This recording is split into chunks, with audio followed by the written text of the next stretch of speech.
Though those bitterly cold temperatures that we were just talking about, leaders across the DMV are warning the public about just how dangerous these conditions can be for anyone who spends any amount of time outdoors. News 4's Dominique Moody continues our team coverage tonight.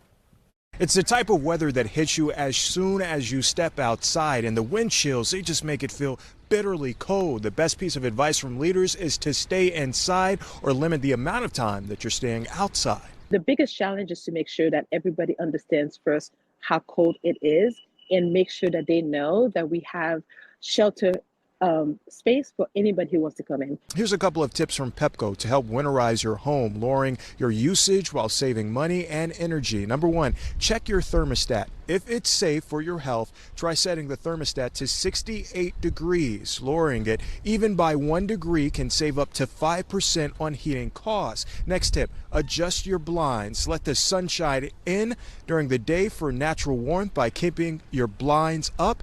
And once the sun sets, close them to help keep the cold out and the heat in. Lastly, insulate your home, sealing windows and doors with weather stripping. Installing storm windows and closing chimney flues can help keep the warm air inside when you need it most. The other important good tips to keep in mind is to make sure that you layer up. Don't be hesitant to maybe bring some hand warmers if you're going to be stepping outside.